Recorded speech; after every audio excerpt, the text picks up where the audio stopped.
اعوذ باللہ من الشیطان الرجیم بسم اللہ الرحمن الرحیم۔ دوستو، اس ویڈیو میں بات کروں گا ریاست پاکستان ورسز ظہیر احمد کیس کی، اور خاص طور پر اس درندہ گینگ کے جو سوشل میڈیا ونگ ہے اس حوالے سے بات کروں گا۔ اس ونگ نے ہی اس گینگ کو پھنسوایا۔ یہ ہے آج کا میری ویڈیو کا موضوع کہ سوشل میڈیا ونگ جس کی سربراہی زنیرہ ماہم کر رہی ہیں، یہ وہ ونگ ہے اس کی حرکتوں کی وجہ سے، اس کے بیانات، اس کے گھٹیا پن کی وجہ سے، بیوقوفانہ انداز کی وجہ سے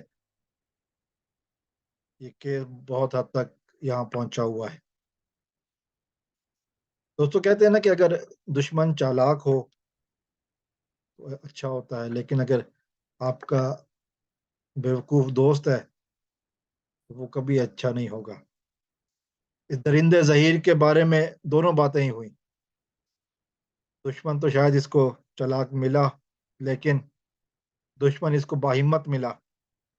اس نے جس شخص کی بیٹی اغوا کی، جس شخص کے گھر میں ڈاکہ ڈالا،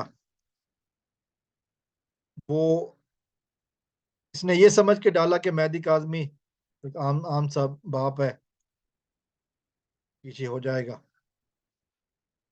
لیکن انفارچونیٹلی ایسا نہیں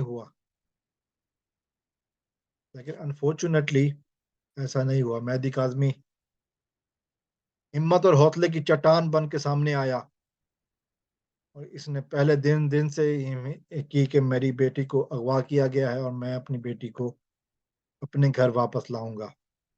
اور اب کچھ دن پہلے وہ اس بات پر کامیاب بھی ہو گیا کہ وہ بیٹی کو گھر لے کے آئے۔ تو دوسری جو ظہیر گینگ کی بدقسمتی کہ اس کو دوست ملے، تو وہ انتہائی غلط۔ انہوں نے اس ناکام اداکارہ زنیرہ ماہم کے اوپر بھروسہ کیا۔ اگر وہ کامیاب ہوتی تو یقیناً اپنے چینل پہ ہوتی۔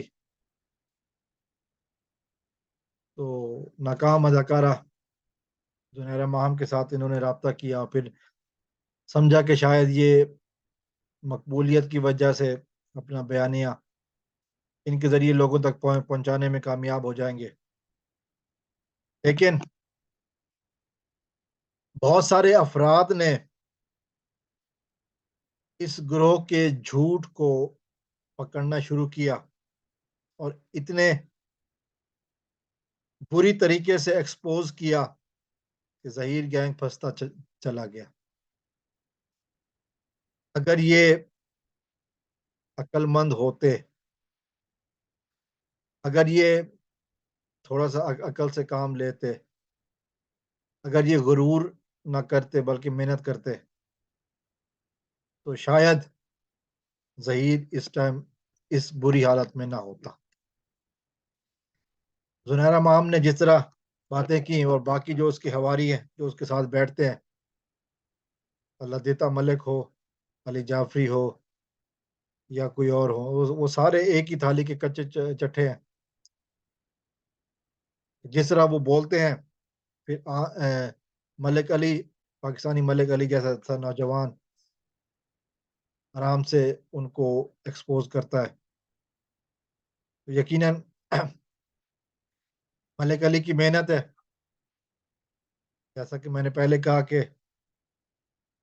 عقل مند دشمن معاف کیجیے گا، یقیناً یہ گینگ جو اس وقت تباہی اور بربادی کے دہانے پہ کھڑا ہے، یقیناً دونوں عوامل باہم چل رہے ہیں۔ عقل مند پڑھا لکھا اور باہمت دشمن بھی ہے، جاہل بیوقوف دوست بھی ہیں۔ تو یہ ایک دوستی اور دشمنی کا حسین امتزاج ہے، اور بارہا یہ باتیں کہی گئی ہیں کہ انہوں نے سوشل میڈیا گینگ ہی وہ سوشل میڈیا گروپ ہی وہ وجوہات ہیں جس کی وجہ سے ظہیر گینگ کی رسوائی ہوئی، جس کی وجہ سے ظہیر گینگ عوام میں اس قدر قابل نفرت بن گیا، جس کی وجہ سے عوام ظہیر گینگ کو پہچاننے لگے اور نفرت کا اظہار کرنے لگے۔ ہم نے آج دیکھا کہ جس طرح ظہیر نے کراچی سٹی ریلوے اسٹیشن سے بھاگنے کی کوشش کی، عوام نے پہچان لیا، وہ ٹرین میں تو نہیں بیٹھ سکا، واپس آ گیا، بلکہ دکان پر پانی لینے کے لیے بھی رکا تو وہاں پر بھی ذلت اٹھانی پڑی۔ تو وہ بیانیہ جو کہ اس گینگ کے حواریوں نے قائم کیا وہ یقیناً ناکام ہو گیا، جھوٹ پکڑے گئے اور ان لوگوں نے کو ذلت ہوئی۔ اللہ تعالیٰ سے دعا ہے کہ اللہ تعالیٰ ہمیں ہر قسم کی پریشانیوں سے محفوظ رکھے، پاکستان کے دشمنوں کو نیست و نابود فرمائے۔ السلام علیکم ورحمۃ اللہ۔